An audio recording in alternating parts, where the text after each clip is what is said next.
Good evening, ladies and gentlemen, and welcome to another session of UJIA Synagogue's live-streamed adult education lectures. Every 5 years, the Jewish News, in partnership with the Jewish Leadership Council, publishes a list celebrating the young leaders shaping the face of Anglo Jewry. It claims to shine light on some of those already at the forefront or poised to be. The 40 under 40 list illustrates the enormous talent we have in our community and the confidence we can have in the future from the pool of young professionals. A few weeks ago, the new list was issued, and I think it reflects well on Edgware United that our lecture series to date has included 4 of the top 20 on the current list. Our speaker tonight, Robin Moss, was placed at number 11, and there is, I think, little doubt that next time the list is published, he will move well up the ladder. His entry reads, Robin is widely regarded as the community's most erudite and effective Israel educator. The 33-year-old's outstanding record delivering Israel engagement and Jewish education for young people saw him promoted as UJIA's Director of Strategy. Robin has overall responsibility for the development and direction of its Israel engagement work, overseeing its relevant staff and a multi-million-pound budget, as well as managing UJIA's impact measurement work. He is a former youth movement worker and remains a keen Limudnik. Robin is the youngest member of UJIA's senior executive team. He has spoken about Israel to audiences young and old across the UK and around the world. He graduated from New College, University of Oxford, with a master's in physics and philosophy, lives in London, and loves reading, tour guiding Jewish Europe, and film music. His topic tonight is We're All Doomed. He will be looking at the predictions and visions of the early Zionists and seeing how true they came. With the benefit of a century of hindsight, will the prophecies of Herzl, Pinsker, Jabotinsky and others still feel relevant to us in 2020? After his talk, Robin will welcome comments and questions.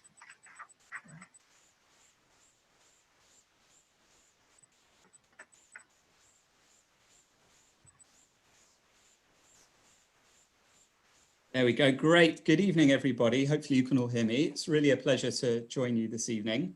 I was just saying to Spencer and Phil before, even though we're now all these little windows on Zoom, I'm actually only in Colindale. I'm only down the road, so I can claim some localness to this in this new strange reality where place has kind of dissipated and we could be tuning in from anywhere in the world. It's really a pleasure to join you this evening. As you heard, that's my biography, which as always is some vague connection to my actual life and work. But I work for UJIA. Our job and my job is to, if you can't go to Israel at the moment, bring Israel to you. And so what we're going to do this evening is we're going to look back in order to look forwards. We're going to understand a bit about what did the early Zionists think about the situation they found themselves in, the Jewish world they found themselves in, and the predictions they made for the future of that Jewish world, which of course, as we said, with a century of hindsight, we can see what actually happened. We know the end of the story, maybe not the end, but the continuation of the story. And we're gonna see, were they right, were they wrong? Do we agree with them? Do we disagree with them? Why did some of their predictions turn out to be true? And maybe why did some of them not turn out to be true? And I mean, there's 2 reasons that we might choose to do it. And I just want to say both of them now, and then we'll dive straight in. I mean, the first is there might just, and maybe some people have joined this talk because there's an inherent interest in the past. There's an inherent interest in, Jews are obsessed with history and memory. We're a historical people, and we want to know and understand how it is that our ancestors and the great people of the Jewish past lived and thought and acted. So possibly this is interesting in and of itself, but I want to suggest a second reason that I just want to kind of put there at the beginning, and then maybe we can return to it as a thought at the end. And that's as follows. I think that in many societies today, in the modern world, we have become very accustomed to looking at the past through the lens of the present, trying to understand the past through our own values, our own ideologies, our own realities. And I think that there's a place for that, of an evaluation, re-evaluation of the past in terms of the present. But in some ways, I think that even more interesting than that is to flip it and to understand our present by reference to and through the lens of our past. So understanding not only what happened, but how does it impact us and how do we reflect on it today in order to chart out, potentially see what the options are for our and for the Jewish people's future. So hopefully it's interesting in and of itself, but also maybe it can give us some interesting reflections on the Jewish moment or Jewish moments we find ourselves in today in 2020. So what we're going to do, in a second, I'm going to screen share a short handout. We have four short texts that we'll read together. And after each one, I'll give some comments, some thoughts, but actually I'd also really appreciate if this was a little bit more of a conversation. So if you have a comment, a question, a thought, an idea, an agreement or a disagreement, then all you need to do is use the hands up function. You click on yourself in participants, I believe, and then you can put your hand, there's a raise hand function. Or if you just put in chat, I've got a point, then I'm sure we can unmute you. Or if you've got your camera on, you kind of wave, I'm sure we can make it work like that. So we'll go through each text. I'll give some thoughts. We'll hear some of your views and how you see the issues, and then we'll move on. So that's the plan. I'm going to screen share now so that we can start our first text. Hopefully you should all be able to see this. And we're going to start with two texts, two thinkers who both had interesting things to say about the vexed question of anti-Semitism. And we're going to begin with Herzl. Many of you will know Herzl, the founder of political Zionism. And Herzl was not particularly religious. He grew up next to one of the largest synagogues in the world. Today, arguably the third, fourth, depends how you size them, largest synagogue in the world, the Dahini Street Synagogue in Budapest. He grew up right next to it. In fact, the plaza in front of the Dahini Synagogue, for any of you who've ever been, is called Theodor Herzl Plaza, because that's where he grew up. He was, they were kind of moderately religious, his family, and they went shul when they went to shul. Young Theodore was not particularly enamored of it, had his bar mitzvah, and basically never went back to shul. He wasn't hugely interested in it, and in fact wasn't hugely interested in the Jewish world or the Jewish people. He was more interested in becoming his first love, which was journalism. And he moved from Budapest to Vienna, the capital of the Austro-Hungarian Empire, had a journalistic career, eventually got a job with a Viennese newspaper, and was famously dispatched to Paris, where he reported on the Dreyfus affair and had this transformation. We'll come back to exactly why and how. It's an interesting question. This transformation and his life project became the foundation of and the expansion of Zionism, of political Zionism. Many of you will be, of course, very familiar with this story. And he writes in 1896 this famous book, really a manifesto more than a book, that in German is called Der Judenstaat, is often translated in English as the Jewish state, or the state of the Jews, or the Jew state. It's not exactly clear what the translation should be, but most people call it the Jewish state. And in there he says the following. He says, even in the most favorable circumstances, many years might elapse before the commencement of the foundation of the state. He's looking to the future. He's saying, I'd love to found the state, but even in the best circumstances, it's going to be many years before it happens. In the meantime, Jews in 1,000 different places would suffer insults, mortifications, abuse, blows, depredation, and death. No, if we only begin to carry out the plans, anti-Semitism would stop at once and forever, for it is the conclusion of peace. So what is Herzl saying? I'm just going to leave it up on the screen share just for 30 more seconds so that people can have a read, make a couple of comments, and then I'll stop the screen share so we can see each other. It's a kind of little bit more, a little bit nicer. He's saying a number of things. The first thing he's saying is he's an optimist. He thinks there will be a Jewish state, but it's going to take many years to found it. Secondly, he says that in the period between now, 1896, and the foundation of the state, things are not going to be good for the Jews. There's going to be a threat to Jewish life and livelihood, or maybe many threats in 1,000 different places. But then he also says, however, actually, the point at which Zionism can really get going, where we can carry out the plans, found the state, once that starts, and certainly once the state is founded, anti-Semitism will end once and forever. And then he makes this claim, and I think it could be one of a range of things, and maybe we'll hear what you think, that it is the conclusion of peace. I mean, is he saying peace as in anti-Semitism will end, or is he making a much bolder claim that in some sense is the foundation of this future state? We call it, of course, Israel, but he didn't know what it would be called. This future Jewish state would in some sense be a catalyst for some kind of more global peace. Dori, I'll come to your question in just a sec. Actually, I would like to open up. What do people think? Well, first of all, was he right? Were his predictions right? Or were they right or wrong, or right or wrong, or right in part? And secondly, what do people think reading 124 years later, those words? Anybody got a starter for 10, a thought about what Herzl had to say?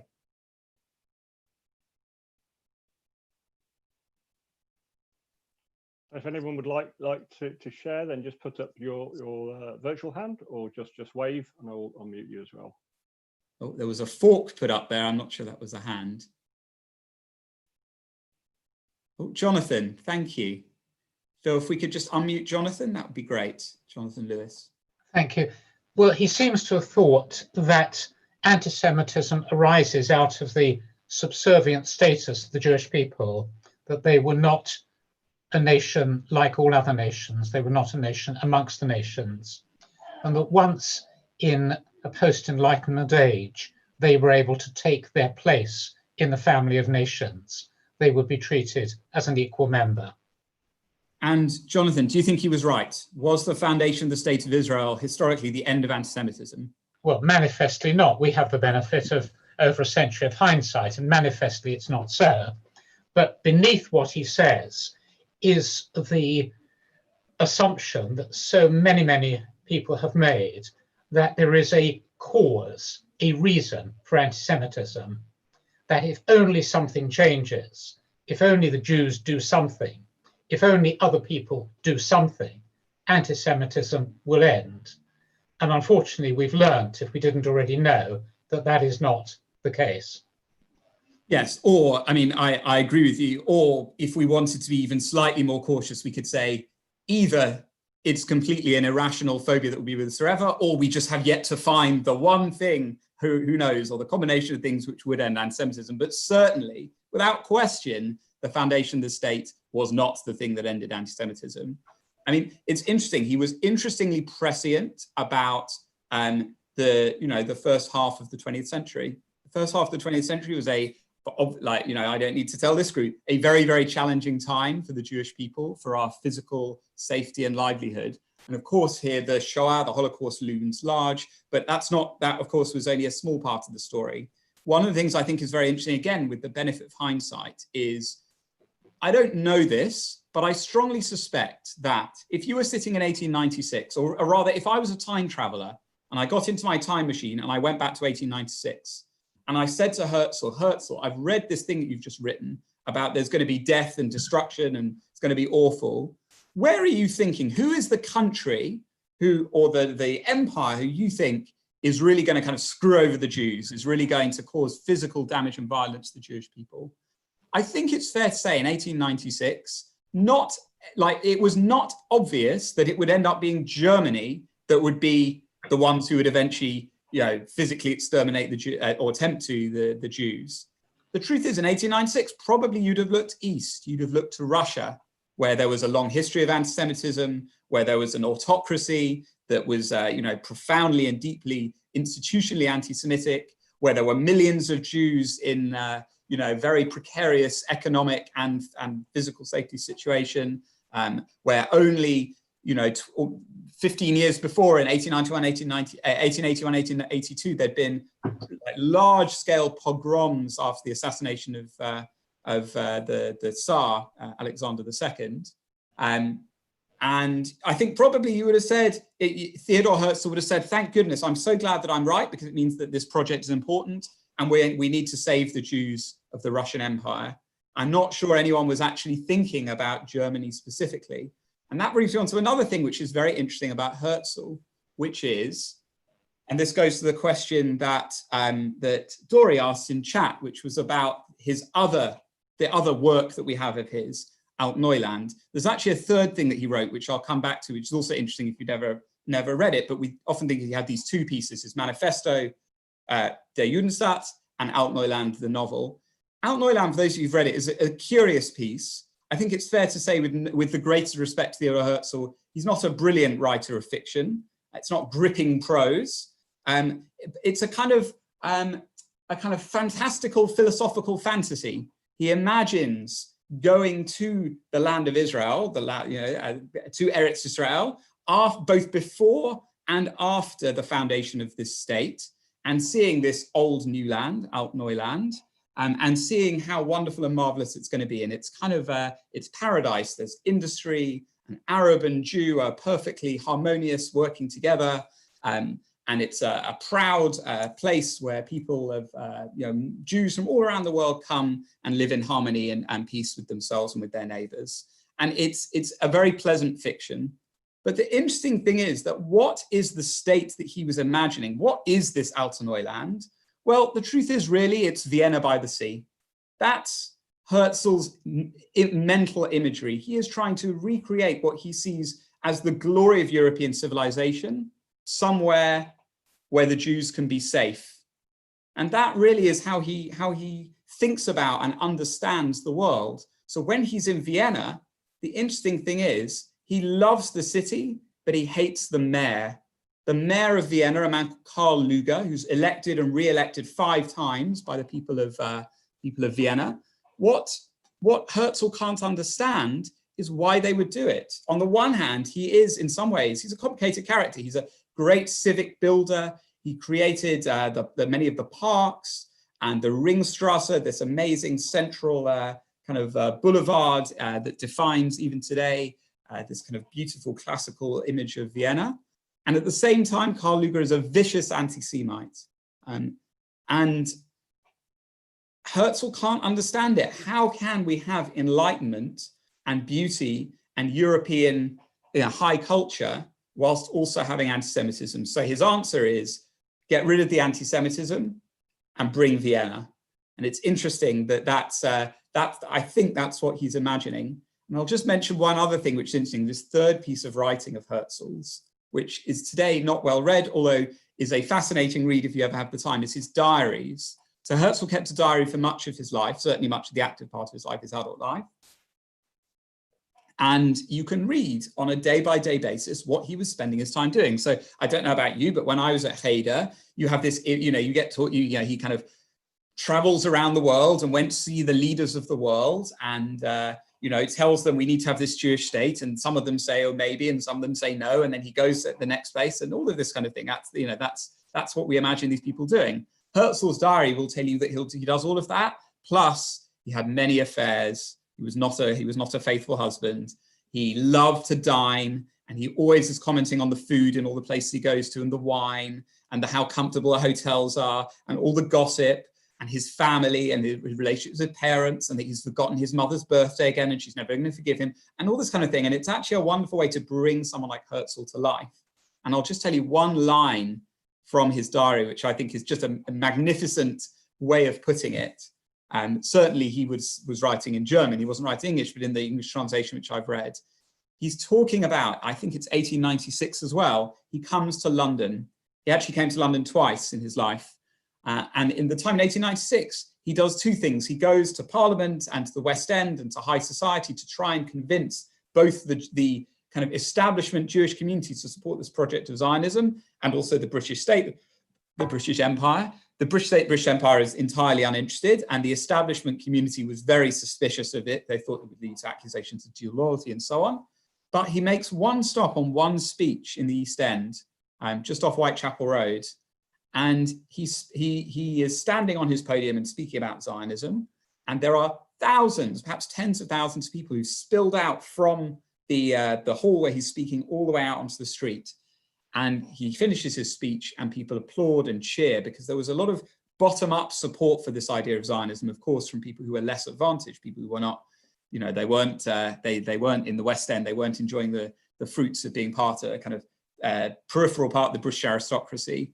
And he says, as I stood there and I saw the crowds cheering, I felt myself become legend, which I think is an amazing idea, that it's like this legend of Herzl is born from the street up. And I think that if he came forward today, forget his thoughts about anti-Semitism, and he went to Israel and he saw graffiti of Herzl, and he went on the internet and he saw all of the memes of Herzl and all of this stuff where Herzl has, and that image of him on the balcony that has been endlessly reproduced in a million different ways, I think he would say, I have become legend. And he wasn't entirely wrong about that.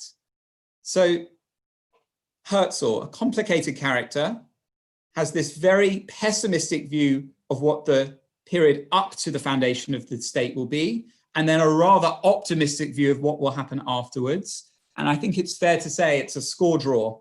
He was probably right about the pessimism, but not so right about the optimism. Does anyone have any other quick questions about Herzl, or else we'll move to Pinsker? Yes, Catherine? You just need to wait to be on. Go for it. Yeah. Okay. Could it be that he was motivated by something more simplistic? Because at the end of the 1800s, particularly I'm aware of Polish history because that's my ancestry, and I'm aware of what happened with my great uncles and whatever at that time. The boys, the men, the young men, there was a movement to get them out of Poland so they wouldn't be conscripted into the Polish army, which was virulently anti-Semitic. And they were looking around the world to find a place for these guys to go. And the only place they could find with any kind of liberal, security, you know, intake was South America. And could it be perhaps that he thought to himself, well, why do we have to do that? If we had a state, then all these people who are dispersed in anti-Semitic places wouldn't have to be ferreting around trying to find what to do to save themselves. They would just go to Israel.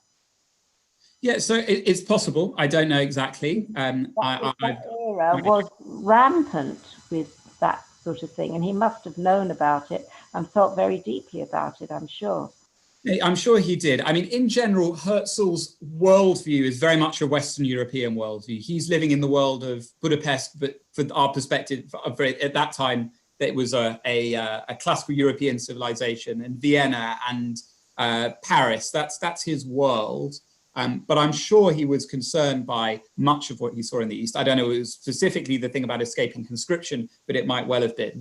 Of course, there's an irony of all of that, which I feel kind of duty bound to point out, which is they then escaped to Israel, and of course Israel today continues to have conscription, not in an anti-Semitic army, of course not, yes, but there's a conscription necessarily. It's what happened to the Jewish boys in the army. Yeah, no, 100%, but it's just very interesting that Herzl's view was that, as he says at the end, it will be the conclusion of peace, that in some sense Israel and throughout Neuland, he has this opportunistic, this idealistic view that there won't be an Arab-Jewish conflict in the land of Israel because everyone will just live harmoniously. Pretty naive view, frankly. But as it turned out, that of course wasn't how it was. Go for it, Catherine. Well, pre-state times, there was relative harmony between the Jews who lived in so-called Palestine and the Arabs who lived in Palestine. There were riots and everything, but there was a lot of positive interaction. And people as always, it was a complicated situation. There was some positive stuff, some negative stuff. I'm just going to pause the conversation because on the fourth text, when we look at Jabotinsky, we'll come to that exact question. I don't want to shut it down, but if we'll just hold it for when we get to Jabotinsky. But thank you so much for the contribution. I'm going to move on now to the second text. We're going to look at Pinsker. So again, I'm just going to share my screen. Now, Pinsker is less well known than Herzl. In my view, actually, in many ways, the real genius of all of the early Zionists. He's the one that I think is truly a genius. Interestingly different from Herzl in his background. So Herzl, as I said, is very much West-leaning, He was a young man. He was born in 1860. He was only 36 when he wrote The Jewish State. He died very tragically in 1904, age only 44. Whereas Pinsker was born in 1820, so he's in his 60s in 1882 when he writes this. And he was, he was based in Odessa, in the part of the Russian Empire, but in a kind of cosmopolitan Jewish elite within Odessa that he moves within. Part of a very interesting group of people, including, by the way, Jabotinsky himself, who we'll come to, and Ahad Ha'am, all of them from Odessa originally. All three of them grew up in religious households and then kind of left religion, but it never really left them. They were certainly more secular than their parents, but they weren't secular in the way that we think of it today. So they were deeply rooted, all three of them, in Jewish tradition and values. They understood and had great respect and reverence for Judaism as religion, but saw themselves as kind of new people, a new generation from their parents.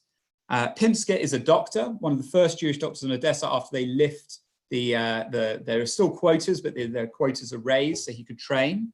And he becomes, and he writes in 1882 this pamphlet, actually originally published in Berlin in German, because he couldn't get it published in Russia, though it was translated, called Auto-Emancipation.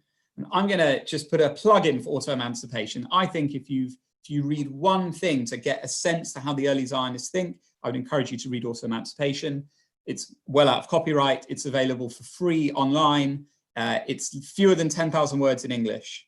It's not a long read, and it's fascinating. And we're going to read a little bit now, and I'm going to try and explain a little bit about how Pinsker saw the world, and in particular this vexed question of anti-Semitism. So he says, this is the kernel of the problem as we see it.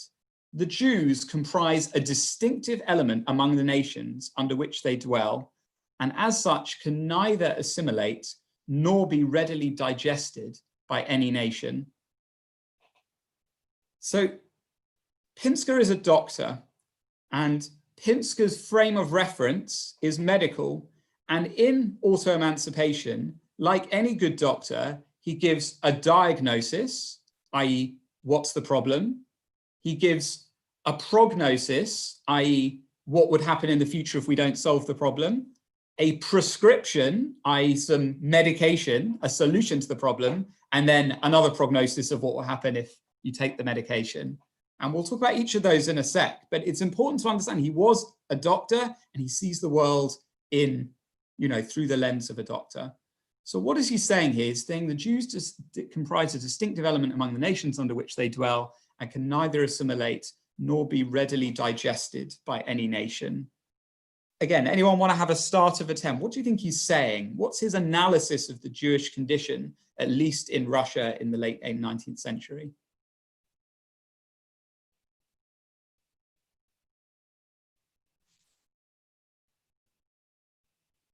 I think what he's basically saying that with, Jews are always going to be a distinctive group. They can never, be indistinguishable from the host culture. Well, and he's even going further than that. He's saying not only can we not assimilate, we can't even really integrate. Now that's quite a bold claim. Oh, Sheila, go for it. You just need to wait a sec. You just need to wait to be unmuted. Hang on a sec. Go for it. Quote from Auto-Emancipation is that he talks about, first of all, Jews as ghost people. Shouldn't still be around after all 2,000 odd years. Most people on that period have disappeared, and the Jews are like ghosts, and people are afraid of them because they're ghosts. There's a phobia against them. That's his medical thing. And also he talks about Jews are everywhere guests and never at home. And therefore they never invite people into their land. They're always a guest. And those are the sort of two things that he picks up on, and which I think is very true. So thank you. You've stolen my thunder, but in the best way possible, which is you've clearly read Auto-Emancipation, and my crusade to get everyone to read it is very good.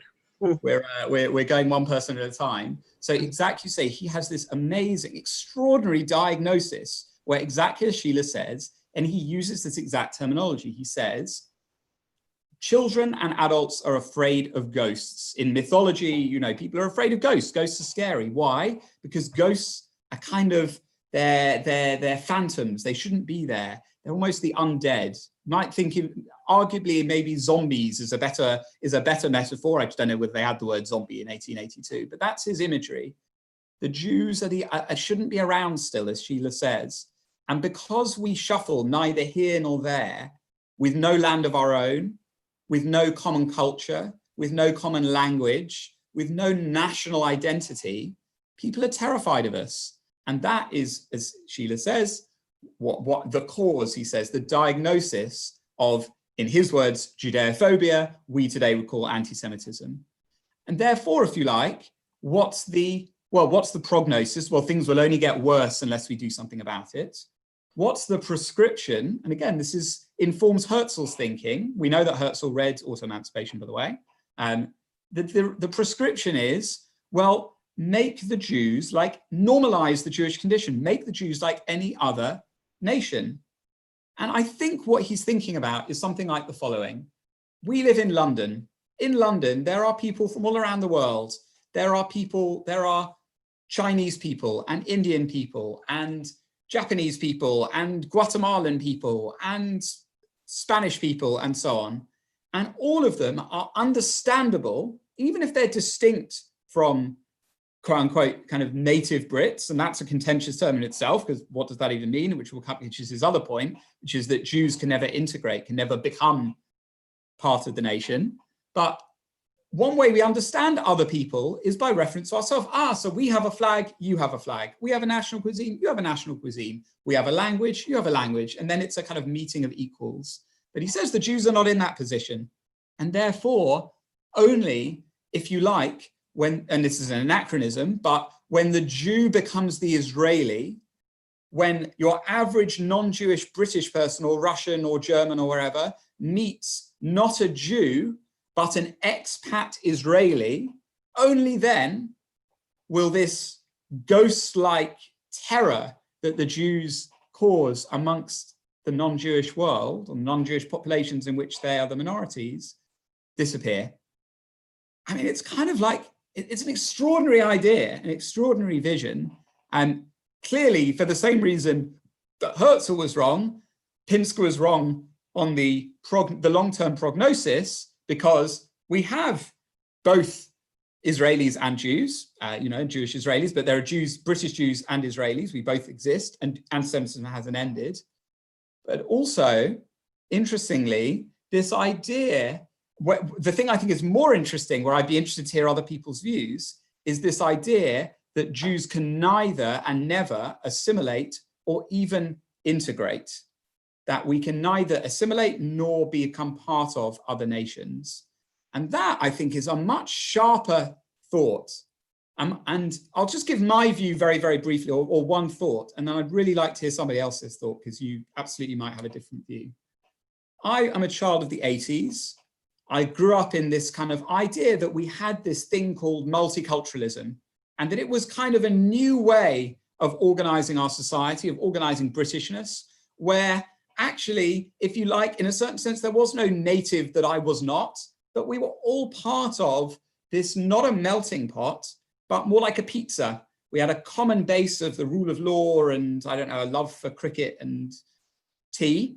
And on top of that, each community would add its own topping, its own distinct thing. And you could live in Edgware, somewhere with lots of Jews, or you could live somewhere with not lots of Jews, and that was okay. And however you wanted to do it, as long as you maintained the base, you were okay. And I think, I don't know if anyone else had this feeling, but for me, one of the troubling things about the Corbyn episode and saga was this idea that maybe that was all not exactly how it was. And maybe, you people don't get irony. Those kind of comments kind of ripped apart this idea that we had, that actually it was not assimilation or total separation, that there was this middle option. Now, I'm not saying there isn't this middle option, but I'm saying that I think, I have to speak for myself, one of the things that troubled me about the Corbyn episode was the tearing up of this idea, which I thought was a very beautiful idea, that multicultural integration might be possible. I still hope it is. I'm an optimist in this sense, but still, even in just the last few years, the same challenge that Pinsker was pointing out in 1882 has arisen again for us as British Jews, I think, in the 2010s. I'd be very interested to hear anybody else's comment or reflection on that, or Pinsker, or what do people think?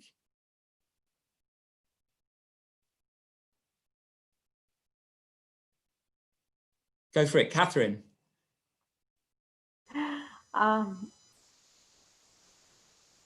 Can you hear me? Yeah. Yes, absolutely. Okay. Getting back to sort of a religious theme, we're actually commanded not to integrate.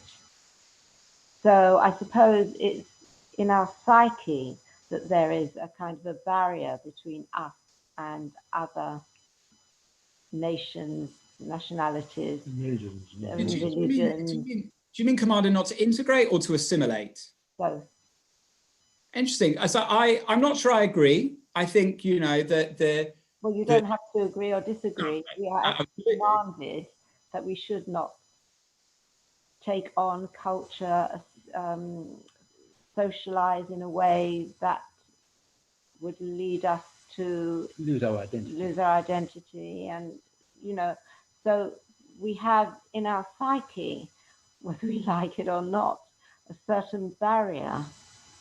Interesting. Okay, thank you.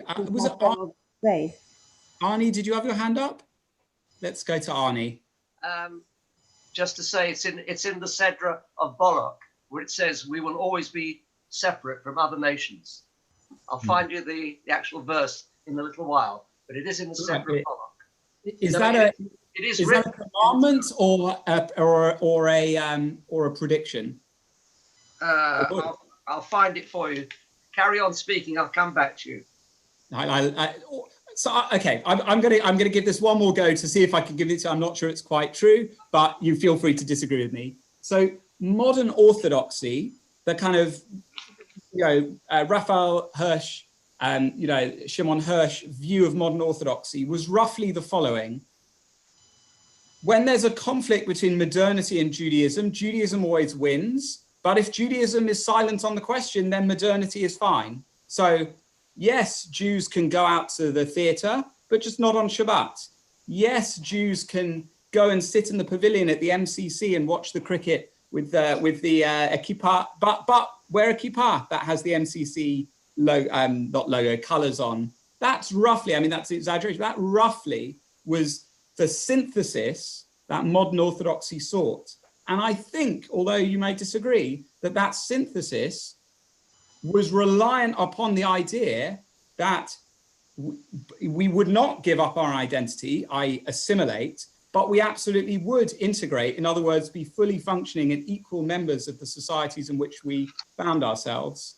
I mean, you might disagree with that, but that for me is the critical distinction between assimilation and integration. Go for it, Arnie. You found that. Yes, chapter 23, verse 10, and it's a prophecy from the pagan prophet Bilam, and he says, from its origins, I see it rock-like, and from hills do I see it. Behold, it is a nation that will dwell in solitude and not be reckoned amongst the nations. So as a bar mitzvah of Parashat Balak, I of course know it well. This was my bar mitzvah sedra many years ago. And I'm just not sure that's a commandment. I think that's a prediction from a non-Jew. But you might agree or disagree. I think Jonathan wanted to say something, and then we are going to move on because we want to get through two other texts, and we've got kind of 20-25 minutes. So yeah. Jonathan Lewis. If you can unmute him. Thank you. On the other point about a ghost people, Pinsker's not the only person who thinks that way. Later in the 20th century, Arnold Toynbee is famously to take another metaphor and refer to Jews as a fossil of history. The idea is the same, a people somehow hanging about in the shadows who by rights shouldn't be there anymore. Interesting. Yes, no, indeed. Fascinating. I mean, the whole question of like, what is Judaism Is it a religion? Is it a nation? Is it a culture? Is it a civilization? Is it peoplehood? Is it identity? Like, what of these things it is a whole nother question, which we won't get into tonight, but is fascinating and vexing, because it just seems that any definition that you give, it's like a bar of soap. It kind of, they'll always find a counterexample or something which doesn't sit right. So we spent lots of time on anti-Semitism. We're going to move on to something completely different. We're going to think a little bit about how at least one of the early Zionists thought about what this future Jewish state or Jewish center would do to those of us who don't live in that center. So I'm going to share the screen again. We're going to think a bit about Ahad Ha'am. So again, very, very briefly, Ahad Ha'am is a pen name. It means one of the people. It's what he wrote under. His actual name was Asher Ginsburg, born in Odessa, like Pinsker, although a little bit younger than Pinsker. By the way, fascinating thing about Ahad Ha'am that you may or may not know, but I'll just unschreenshare just for a sec, because this is a fun anecdote, and then I'll read it. Ahad Ha'am lived in London for a whole period of his life because he was sent by the Wysotsky tea company. You know, Wysotsky, the tea that Israelis think is very nice, and I think it's actually pretty disgusting because they don't really get tea, but whatever. He opened the Western European office. He was the managing director, and it was based in London, in Bermondsey. It's still there. You can go and visit the headquarters of the Wysotsky tea company, walk in the footsteps of Ahad Ha'am. Whilst he was in the UK, of course, he got involved in Zionist activity, and he was he wanted to join the Zionist Federation. And the leading figure in the Zionist Federation at the time was Chaim Weizmann. And Weizmann, Ahad Ha'am, and Asher Ginsburg totally did not get on. Weizmann hated Asher Ginsburg for a whole series of reasons, but basically because Ahad Ha'am was the great intellectual opponent of Herzl, and Weizmann was very much more on the Herzlian branch than his. And so we have this extraordinary scenes which played out where Weizmann said to Ahad Ha'am, yes, of course, through gritted teeth, you can come to the meetings of the Zionist Federation, but you have to sit at the back and you cannot speak.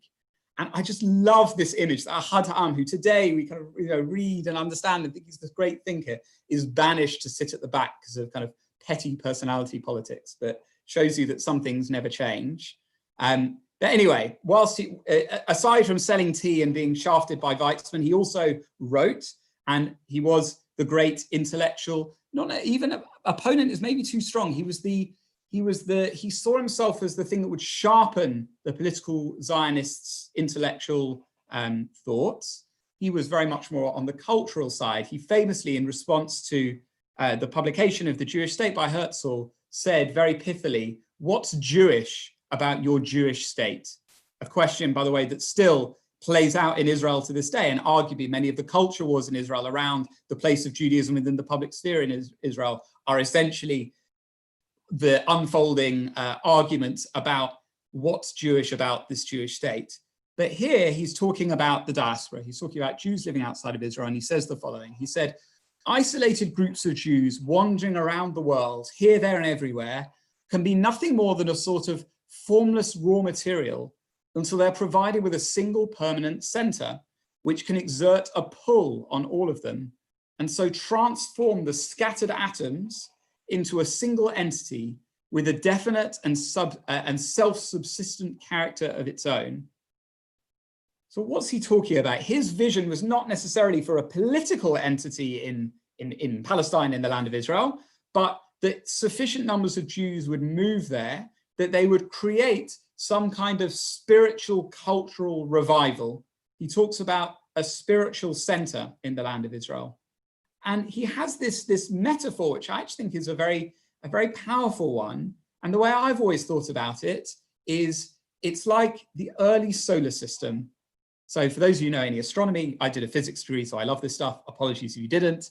How did the solar system come about? You have what's called an accretion disk, just a mass of dust and boulders floating around here and there, as he talks about with the Jews. Eventually, through gravity, some of them coalesce in a center, and when there are enough of them, they spark and explode out through nuclear fusion. You get sunlight, and that sunlight, that burst of energy from the center, from the sun, causes smaller coalescings, which form the planets, and the radiant light of the sun it's almost sunset now outside my window. The power of the sun heats the Earth and the other planets.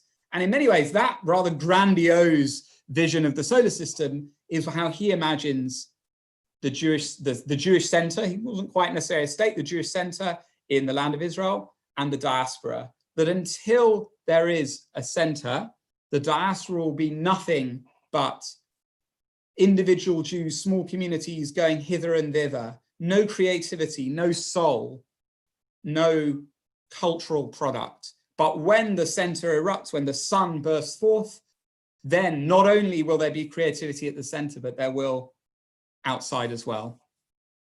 What do people think of that? Was he right? Was he wrong? Was he like, and you know, what has been the cause, sorry, what's been the effect of there being a state of Israel on those of us who live outside of Israel?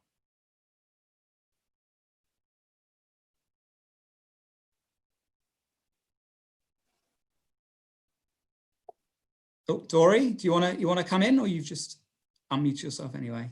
You're welcome to. Yeah. Yeah. Hello. Yeah. Right. Sorry, I'll just see my full name now.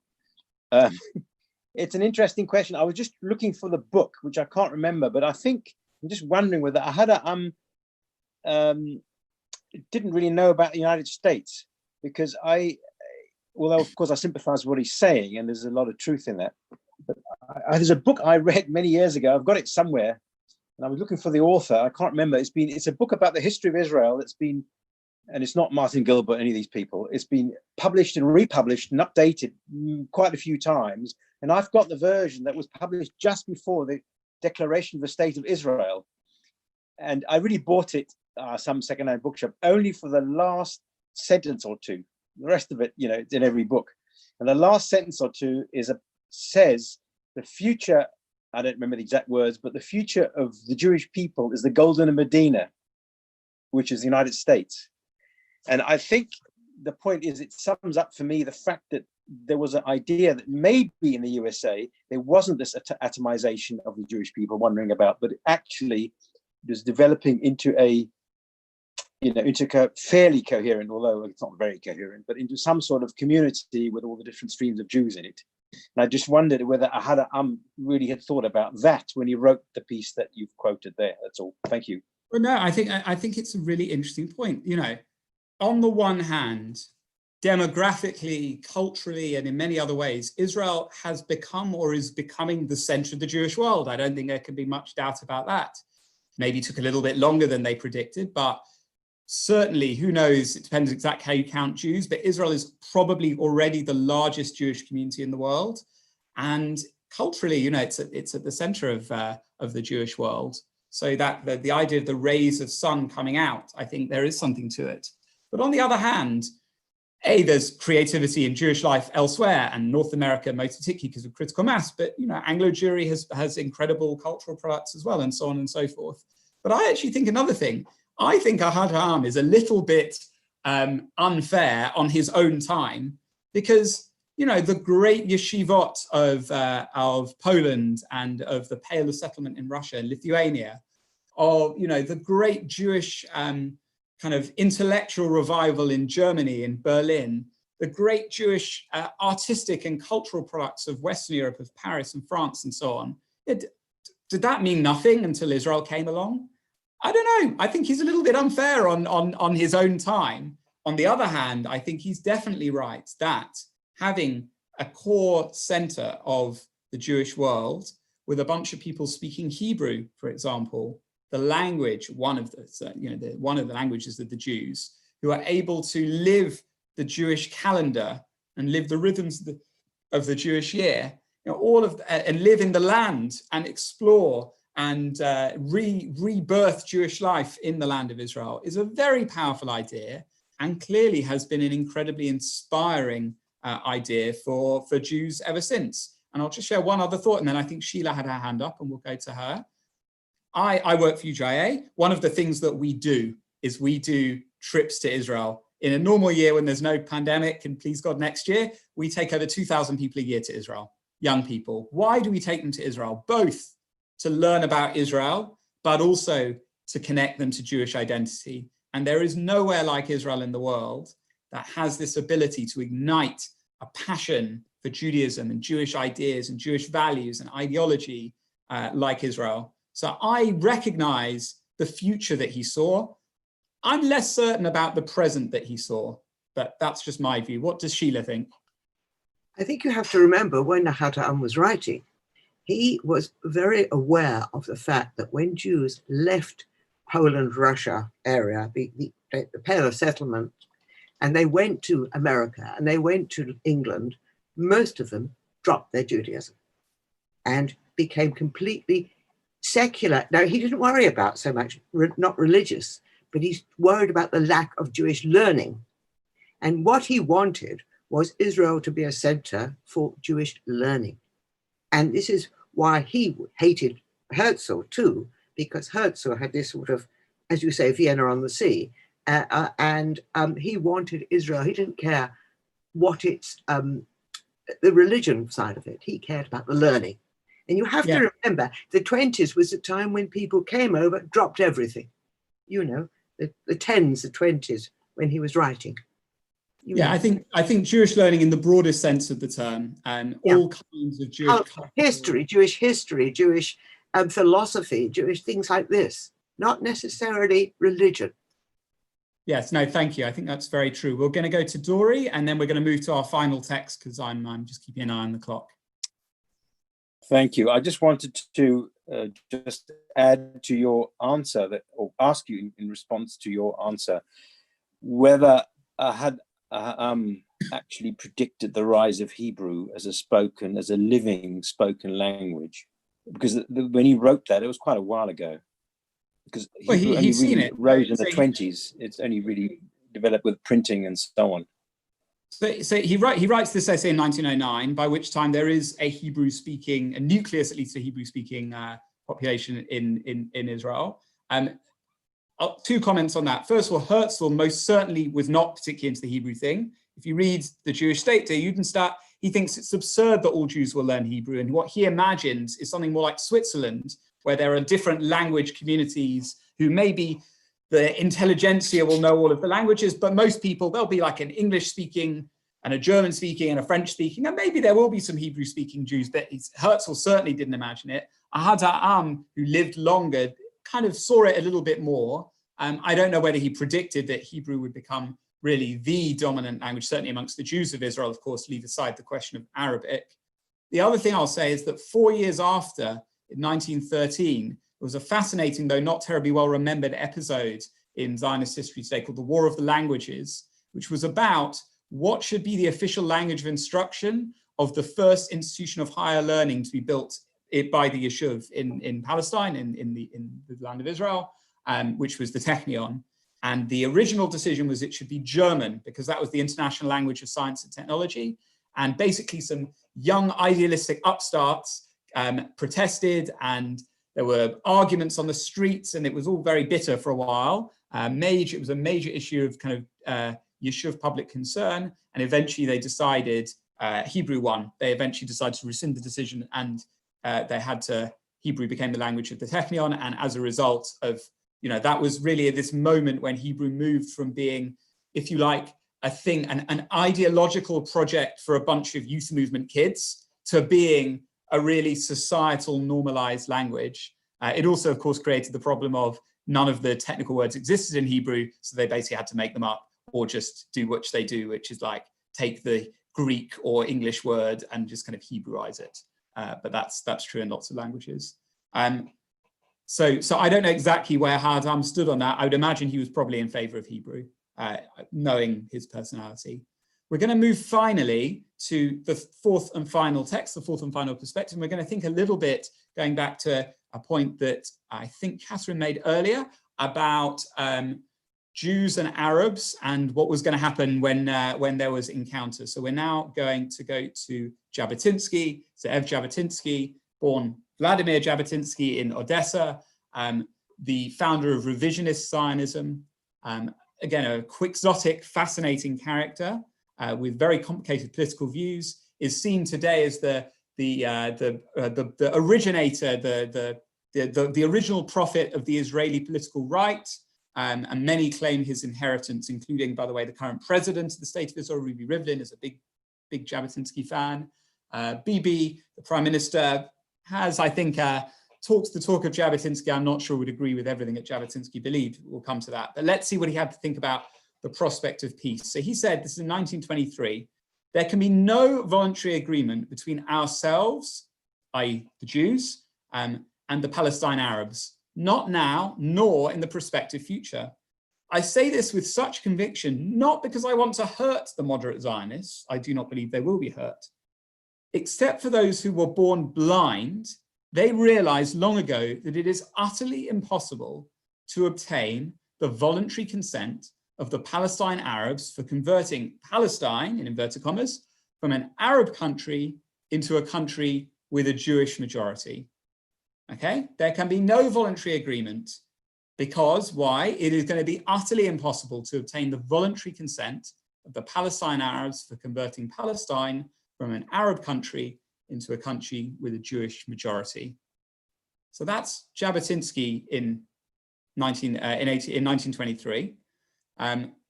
Why? What's he saying? Why is he a pessimist about the prospect for peace? Catherine? Hang on a sec, Phil just has to unmute you. Go for it. I want to ask a question. Why would he specifically describe Israel, the land of Israel, or Palestine then, as an Arab state?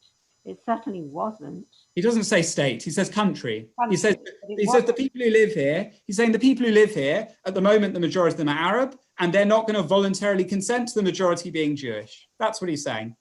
Well, as it happens, it's true, but the thing is, it wasn't their country to object or otherwise, really.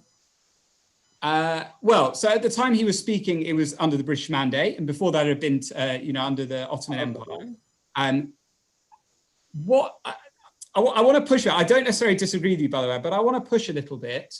Whether or not it was theirs to decide, they were living there, and they, the demographics of where they lived was changing. There was mass immigration. The Zionist movement had said explicitly that Aliyah was one of its core principles. We have to bring Jews to live here and work here, both because we need to, as Herzl predicted, they need to flee from something and be protected, but also in order to build this country and eventually found, self-determination, found a state. And what's Jabotinsky saying about that process from the perspective of the Arabs who lived there?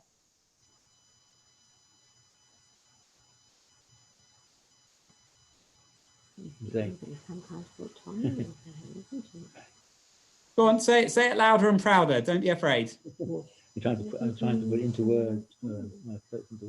He's giving them some clout, which at that time I'm not sure they actually had. So he's saying something that is remarkably prescient and simultaneously kind of troubling. He is saying, I think, the following.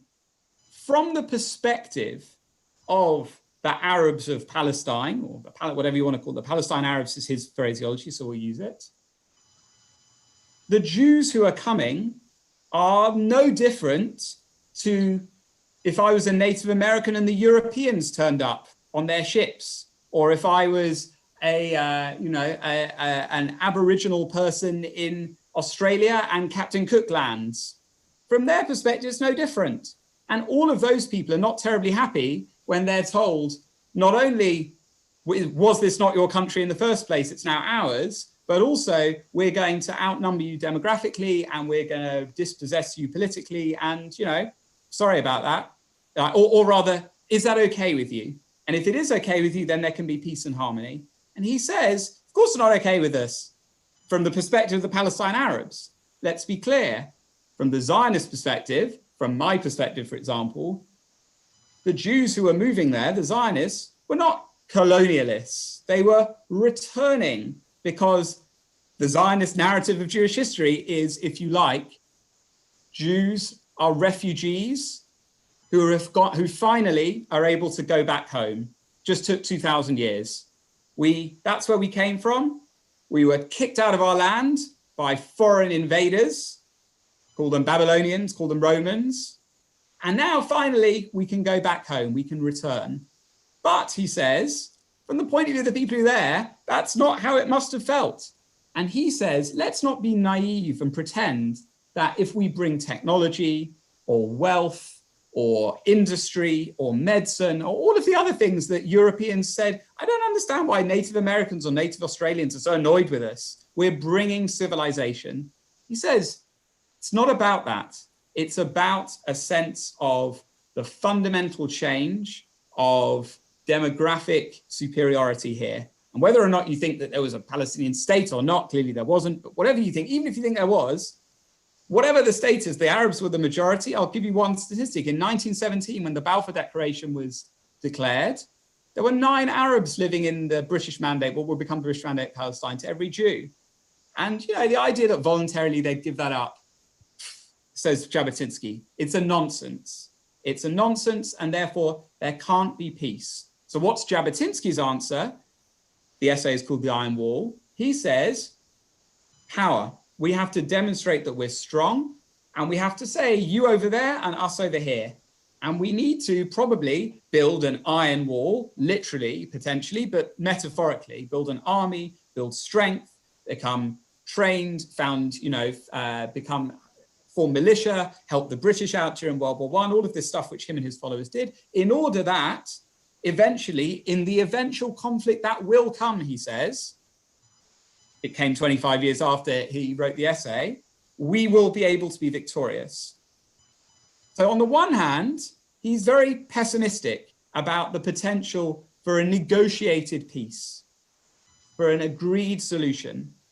But on the other hand, there's something very interesting, which is what's his vision for the them over there and us over here. Within the us over here, i.e. the future state of Israel, which has won a war, which has erected the Iron Wall, you know, the watchtower to keep them out. But he says within here, there will remain Arabs. They should be full citizens of our country. We have to have absolute equality between Arab and Jew, even to the extent, he said, that if there is a Jewish prime minister, there should be an Arab deputy and vice versa.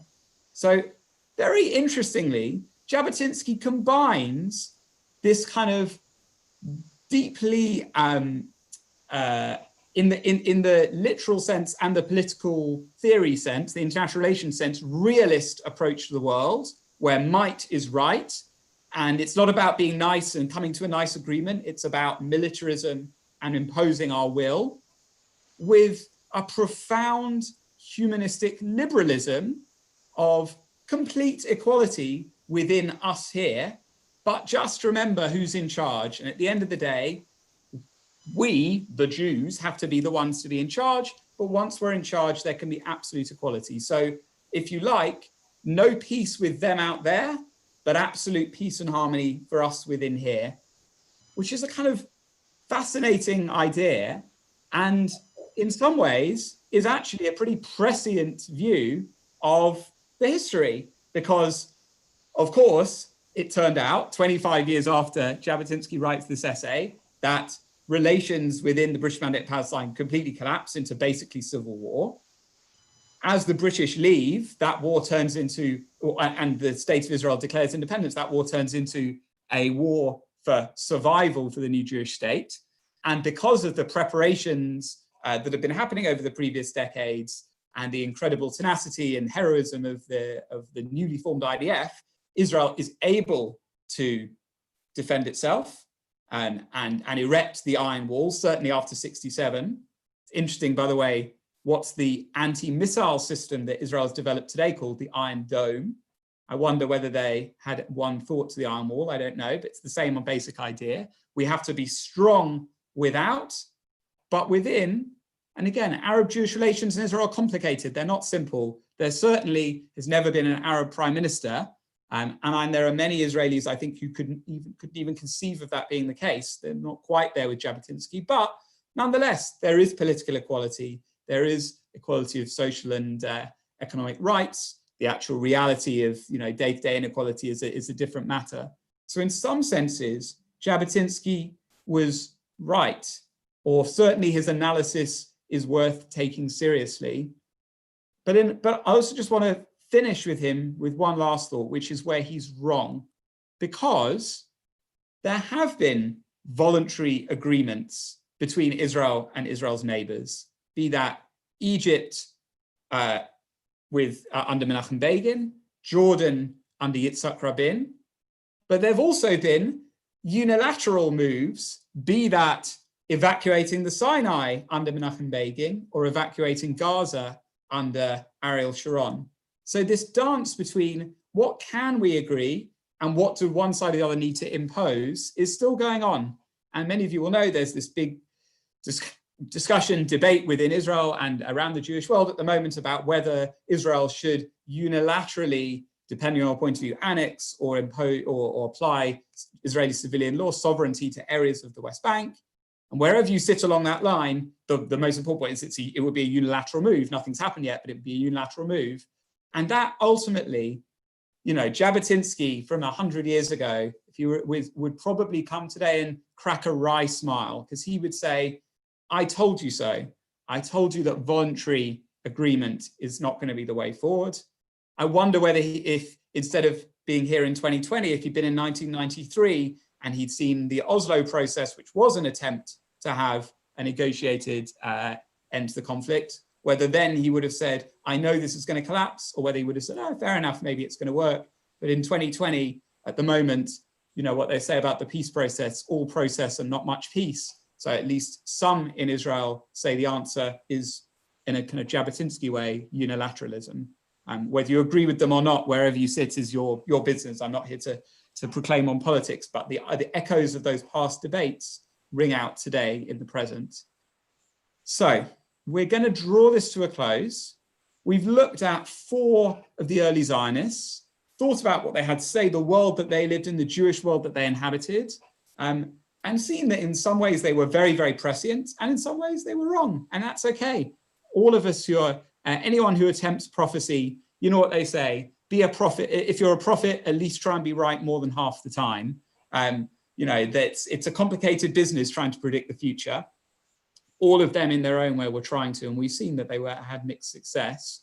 But as I said right at the beginning, and I'll end here, it is the privilege of the present to be able to look back and know what happened.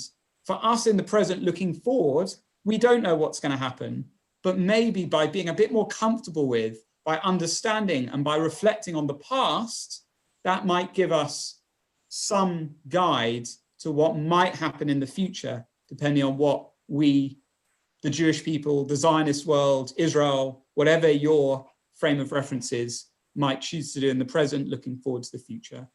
Thank you so much. I've really enjoyed my time with you. This Zoom format is a little bit weird, isn't it? We're all trying to get used to it, but I think we made the best of it. Thank you to everyone who contributed and to everyone who was just listening. I really appreciate it. I'm going to hand back to Spencer now for some closing announcements. Well, I'd like to thank Robin for his stimulating talk, illustrating his depth of knowledge on the topic.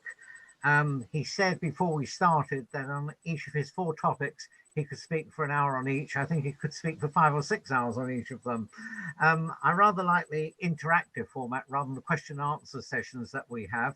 I think it's something we ought to look at in the future. It's one of the advantages, I think, of being on Zoom. So thank you, Robin, for your very interesting talk. And it will be on YouTube for other people to watch who weren't able to come to hear you tonight.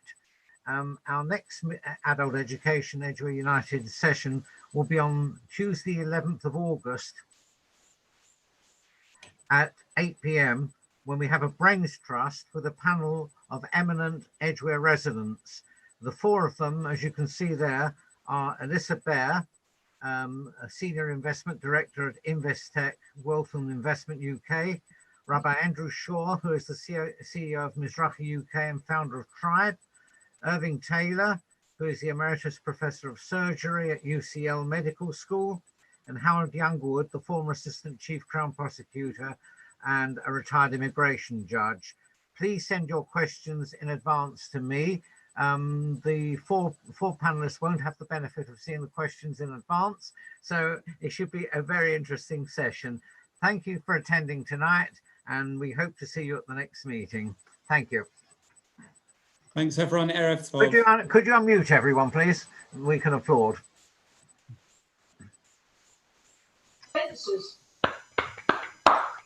Thank you very much indeed. Really good. There we go. Thank you. Have a great evening, everybody, and enjoy the rest of your week. And try and enjoy some of this strange summer. Thank you very much, Robin. Much Thank you, Robin. appreciated. All the best. Thank you. Bye-bye. Okay, I'll close the